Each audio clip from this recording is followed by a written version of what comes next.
Buenas tardes, estimados participantes de Teoría de las Relaciones Internacionales. Les habla la profesora Judith Torrealba. Quiero que abordemos un tema que está bastante sobre el tapete, que es el hecho de cómo está afectando a nivel global y sobre todo en el ámbito de las teorías de las relaciones internacionales, lo que tenemos sobre la palestra en estas últimas 3 semanas, como es el tema de Rusia y Ucrania. Debo reseñar que, como le decía pues, a mis alumnos de maestría de Ciencias Políticas, la materia geopolítica, si se hubiera programado esta clase con la intención de saber que en estas 3 semanas se iba pues, a presentar esto, pues creo que no nos hubiera quedado tan perfecto porque, de cierta manera, ver de primera mano el conflicto de Ucrania-Rusia, pues mucho tiene que ver con base a las teorías que de cierta manera, pues a lo largo de la materia se estuvieron discutiendo sobre esta idea de un mundo o bipolar o multipolar, y cómo ya no solamente desde una perspectiva de un problema económico o de un problema de vecinos, ya hay otros actores que están, digamos que, interviniendo, y bajo la intervención de los referidos actores, pues vamos viendo lo que para muchos, y era lo que conversaba con mis participantes de geopolítica hace rato, algunos son de la idea de que si esto no tiene un fin rápido, podríamos estar a las puertas de lo que para muchos es la Tercera Guerra Mundial. Bueno, básicamente el día de hoy, como se los dije en la clase anterior, el día de hoy vienen a hablar más ustedes que yo. Quiero que en esta sesión, en esta jornada, abordemos 3 aspectos bastante importantes, como son primeramente, ¿qué pueden decir después de haber hecho todas las actividades que pueden ustedes aportar a teoría de las relaciones internacionales? Y segundo, de lo estudiado en clase, de lo visto, del tema internet, del tema de que cortaban internet y Elon Musk salió y dijo yo les pongo internet y todo esto, cómo el internet y las teorías de las relaciones internacionales en este siglo XXI se están viendo representadas en esta, supongamos, guerra tan simétrica, porque ya no estamos en estos conflictos asimétricos que veníamos observando. Teníamos aproximadamente desde hace varios años que no veíamos un conflicto simétrico.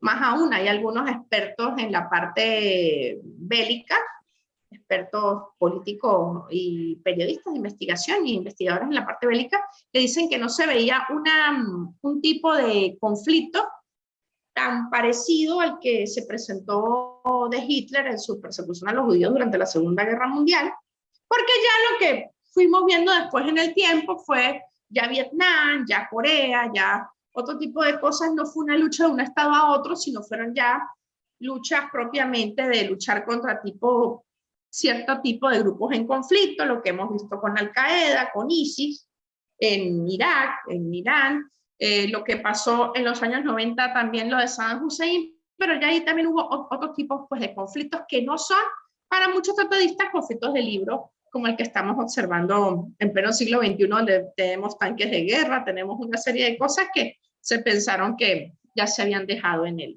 olvido. Entonces vamos a darle primero pues la palabra a Pablo Mendoza, a ver qué me puede pues, opinar al respecto. ¿Cómo estás, Pablo? ¿Cómo está todo?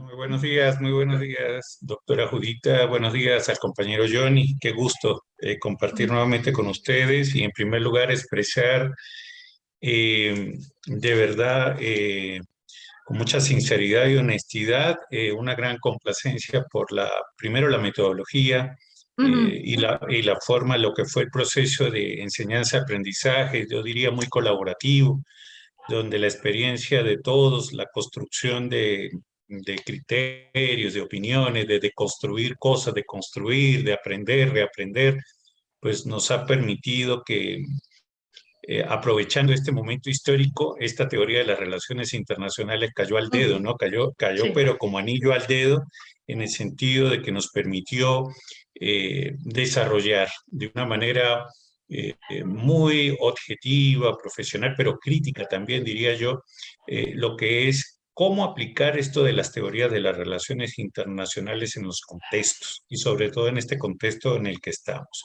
Dentro de la experiencia vivida, aparte de esta metodología colaborativa, pues debo indicar que para mí fue una experiencia positiva al utilizar, por ejemplo, en una primera actividad la línea del tiempo para comprender la evolución de las relaciones internacionales. Esta Ujú, línea del tiempo nos permitió desde la antigüedad, luego las guerras, posguerras, guerras ujú, frías, comprender aspectos como que alguien indique que las teorías comienzan con la aparición aquella por primera vez de una asignatura desde lo académico allá en Gales, en Reino Unido, en 1919, y que digamos que allí algunos le ven el punto de partida de las relaciones, pero sin embargo, cuando vimos esa actividad, podemos ver cómo incluso el siglo VIII, siglo VI antes de Cristo, las ciudades estados, el Imperio Romano, la ruta de la seda, luego el sistema westphaliano, cuando, que se implanta poniendo fin a esos 30 años, desde de 1618 a 1648, el Tratado de Versalles, la Conferencia de San Francisco, esta Guerra Fría que duró hasta el 89 y que prácticamente algunos indican que se está replicando, por supuesto, en otras consideraciones en estos días, pues nos permitieron a nosotros llegar al siglo XXI. Y en ese siglo XXI, en esa línea del tiempo, el tema de las invasiones, que por cierto, dentro de los derechos y obligaciones de los estados está no intervenir en otros estados, pero sin embargo ujú, fue la temática del siglo XXI en Irak, por decir algo. ujú. Luego no podemos tampoco dejar de lado el tema de la pandemia y ahora en el año 2022, pues esta situación que yo no la veo como un conflicto de países que simplemente limitan en frontera y que formaron parte de la antigua Unión Soviética, sino que en realidad es un juego de ajedrez muy, muy complejo en la geopolítica mundial. El tema del Ujú, gas, el tema de ver cómo Alemania y Francia tienen tal vez allí un elemento que no lo terminan de mostrar, China y su posición de que tampoco da, pero quita, o sea, un día sí, un día no. ¿Por qué? Porque hay que ser muy cauteloso en una situación donde la OTAN tiene ciertos intereses, Rusia también los tiene y pareciese ser, bajo mi criterio, que todo apunta a esa exigencia de la neutralidad, ¿no? Esa neutralidad que Ucrania debería tener en el sentido de que si me ubico en un lado, como que genero problemas, que fue lo que se intentó ujú. hacer al pedir la unión en la OTAN y que ahora hasta el mismo presidente dice que parece que esto es un hecho bastante difícil de lograr, sobre todo por la postura en la que se encuentra ahorita entre las cuerdas desde el punto de vista bélico. Pero sí me gustaría dar allí una visión de que ya la guerra no es un tema de tanques, es un tema armamenticio, es un tema Ujú. que trasciende a medidas económicas, a tema incluso la estación espacial. Eso me llamó Ujú. mucho la atención de cómo la geopolítica no solamente es planetaria, sino incluso trasciende, ¿no? Al tema de qué hacemos con los dos astronautas rusos que están compartiendo allá ya esta semana. Rusia se pronunció y dijo que no iba a apoyar más el tema del punto de vista económico hasta que no se dieran a las situaciones exigidas por Vladimir Putin, ¿no? Eso en cuanto a la línea del tiempo, pero cuando avanzamos a la actividad del mapa o paisaje mental, pues Ujú. empezamos a nutrir nuestro aprendizaje con el tema de las teorías, ¿no? Ujú. Esos debates clásicos que se han dado entre realismo, eh, confrontándolo con el idealismo, luego el constructivismo con el tradicionalismo, el Ujú. reflectivismo, hasta llegar incluso a las teorías críticas, ¿no? Y Ujú. pensar si aquello que nació como sociedad de naciones, hoy, luego como una comunidad internacional, algunos sostienen que se pudiese buscar un sexto debate que conduzca a una comunidad más humanitaria que otra cosa, ¿no? Y ya no solamente pensar en los estados y en los reacomodos geopolíticos. Por ejemplo, el tema del el gasoducto que pasa por Ucrania y que ahora hay la posibilidad que vaya directo y que ya no pase por Ucrania, sino que Rusia envíe directamente a Alemania, por ejemplo. El, incluso algunos hablan del deshiele del polo y que va a generar por primera vez una salida al mar desde Rusia directo para llevar el gas hasta allá. O sea, son demasiados los intereses y más aún si los aterrizamos, doctora y compañero, aunque creo que no se desconectó Johnny, Sí, pero sí, que el internet ha estado. sí, está terrible. Me pasó con el doctor Omar también, con el doctor Omar que me terminé quedando solo con él y los compañeros de San Cristóbal por la energía eléctrica no pudieron estar. Sí, porque Pero va y viene. sí, entonces ahí en ese tema, por ejemplo, de las teorías, pensar de que en un primer momento era muy normal decir de que el caos mundial, que la guerra era una realidad, el realismo, pues parece que es una forma como en la que inició Vladimir Putin, ¿no? Y que tal vez algunos Ujú, decían que es tal vez allí tuvo un pequeño error en la jugada.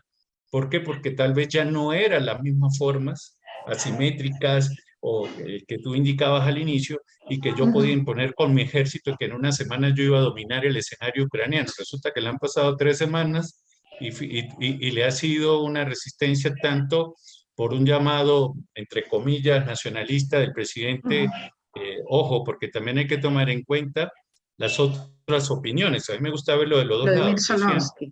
exactamente cuál es uno de los gobiernos más corruptos de Europa, dónde están los dineros de Ucrania que ingresan, en dónde están ubicados.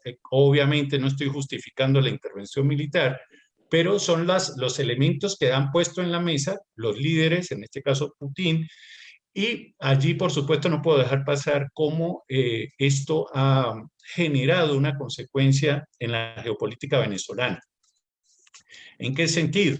Por eso tú nos pediste en una actividad ya en los ensayos que Ujú, analizáramos cómo desde el caso venezolano esto tenía alguna repercusión, y por supuesto que el tema energético salta a la palestra.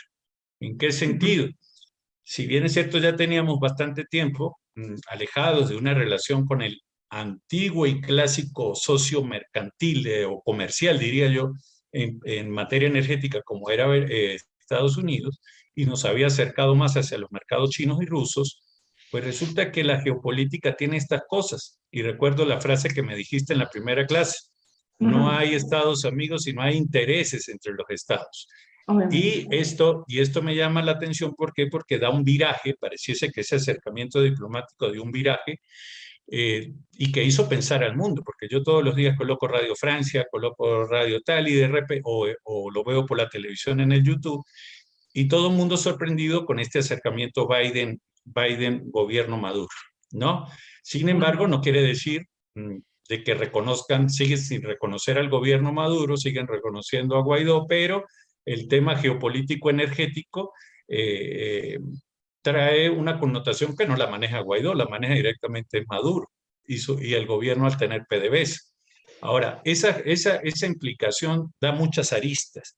¿Qué piensa Putin de esto? ¿Qué piensa el mundo de esto? ¿Qué piensa la OTAN de esto? ¿Cómo se dispara el barril petrolero que estaba en 70, 74, a 130, se aspiraban proyecciones a 180 fuertes?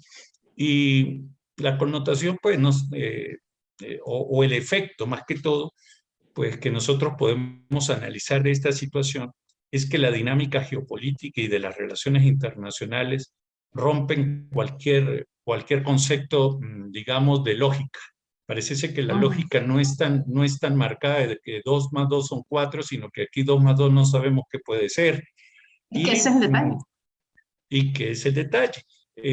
Yo hacía una mención de, por ejemplo, cuál ha sido la participación de los líderes desde el punto de vista de los sujetos internacionales, el discurso del Papa, el discurso de las posiciones marcadas de otras instituciones. Por ejemplo, ese tema yo no sabía hasta que ocurrió de que Venezuela tenía suspendido su voto. Por ejemplo, eso para mí pensé que no era así tan irregular, y resulta que sí. Entonces, estos elementos han dejado al descubierto, digamos, muchas visiones que nosotros no la podemos medir de una manera eh, tan rasa, tan absoluta, sino que existen complejidades, subjetividades, intereses que van marcando la ruta del destino de las relaciones internacionales.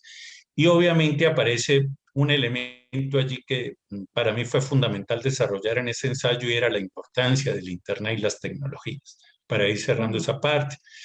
¿En qué sentido? Pues resulta que a mí lo primero que me llama la atención en ese punto de vista es cuando Anonymous sale y dice, y tiene las capacidades de lo que son digamos, los manejos de los hackers y de ujú. estas agrupaciones de personas que tienen acceso no solamente a los datos personales de las personas, sino a los datos de los estados y de las instituciones, de la misma ONU, de la televisión rusa, y que tengan la posibilidad de mostrarle que una de las debilidades de los estados no está solamente en la formación militar, sino está está en la capacidad de que sean hackeados sus bancos, sus cuentas, y se le sumamos a esto, dentro de las tecnologías, las sanciones que conducen a que el SWIFT, por ejemplo, sacar del SWIFT a Rusia y que sus negociaciones y su bloqueo no solamente sea poner barreras naturales, sino decirle, bueno, no vas a poder tener transacciones desde el punto de vista económico y por tanto no vas a tener ingreso y te voy a generar una crisis económica fuerte. Pues yo creo que no es el famoso caballo, o el alfil o la torre que estamos acostumbrados, sino que tal vez apareció un elemento que no estaba en el tablero de ajedrez y que definitivamente causa una situación que pensar para estas personas que creyeron que podían hacer algo en 3 días y fíjate, 3 semanas y está el Internet generando este debate. Sin embargo, yo considero que dentro del inframundo, como le llamamos nosotros, pues los poderosos del Internet son los que se aprovechan de la guerra y definitivamente están haciendo fortunas manejando ese cuarto poder de darle información a Rusia, darle información a China, darle información al que la necesita, pero eso no es gratis. Eso Claro. tiene un costo, eso tiene un gran costo, y ahora el hecho de que nosotros estemos hablando aquí virtualmente y dando una opinión, y a mí alguien me escuche ahorita en Moscú, va a decir, bueno, tal vez va un rato para la derecha, un rato para la izquierda, se para un ratico en el centro, opina muy críticamente, pero lo que quiero llegar es lo que entendía con esto del metaverso, que el primer día tú nos indicaste y que era un punto necesario. Ya no es necesario estar en algún sitio, sino que pueden No, detectar exactamente. nuestros gustos, pueden detectar cuáles son nuestras reservas como Estado, cuáles son nuestras habilidades geográficas, qué pasa si yo cierro la llave y no llega el alimento y bloqueo las transacciones internacionales. ¿Qué pasa con ese ejército que está dominando y le dé hambre? ¿Quién lo va a alimentar? Si sabemos dónde están los puntos, todo desde lo satelital, desde las tecnologías, desde el Internet, pues obviamente que esto le da una connotación ya no a una guerra, sino yo diría a una situación que trasciende lo bélico y que genera elementos que ya aquellos viejos zorros del desierto como habían en la Segunda Guerra Mundial, pues ya no son suficientes para garantizar nada. Ahora necesitamos hackers, ahora necesitamos alianzas estratégicas y las redimensiones. ¿Qué pasa si finalmente Ucrania, que yo lo confieso en un primer momento por ser prácticamente primos, digamos, rusos y ucranianos compartiendo Kiev desde hace mucho tiempo, desde las razones históricas, sociológicas que tuvieron, pues yo nunca pensé que se iban a hacer ataques a cuestiones civiles, a ciudades, si bien otros dicen que ya sigue siendo un tema que me llama la atención, porque yo pensaba estos días con la almohada, que es el mejor amigo de uno, y yo decía, pero quien debe estar sonriente de que un ruso mate a un ucraniano debe ser un norteamericano o otro, porque independientemente no es su guerra, pero está viendo debilitar a su antiguo enemigo de la Guerra Fría, Claro, matándose entre ellos cuando eran soviéticos todos en aquel momento. exactamente. Entonces yo decía, eso es algo que todo el mundo tal vez no analiza porque se queda en el jueguito de los soldaditos ¿cómo se llama? Las armas, pero lo histórico, lo sociológico, lo antropológico, todos esos temas, pues sí deberían influir. Y yo pienso que ante la excusa de que yo defiendo ante la corrupción ucraniana los derechos que tienen los rusos que están dentro de Ucrania, esa es mi excusa para yo invadir y no dejar a ver, a esa teoría se cae un poco del punto de vista que dicen el país más difícil de invadir y de conquistar por su extensión y por todas sus situaciones es Rusia. Entonces, el hecho de yo decir, no es que quedo al descubierto cuando Ucrania pase a la OTAN y voy a ser franqueado, pues es pensar que la guerra es la que sigue predominando en la mente de ese pensamiento. Finalmente, yo considero que el resurgir de una nueva geopolítica o de un nuevo orden, en este caso, de un nuevo orden mundial, ya no estuvo en la fuerza, sino estuvo en la estrategia de muchos factores: lo económico, lo militar, lo tecnológico, el Internet de por medio. Por tanto, la cantidad de elementos aumentaron y por tanto la cantidad de pensamiento y de estrategias pues también se aumentan y también se vuelven más complejas. De verdad, muy agradecida, fue muy chévere este recorrido que hicimos en esta materia desde el mes de enero prácticamente hasta ahorita, fueron casi 2 meses y medio. De verdad, muy agradecida y espero seguirte viendo más adelante, Pablo, en otra materia. ¿Oíste? Muchísimas gracias, doctora. Un fuerte abrazo desde acá del Ecuador y bueno, éxitos.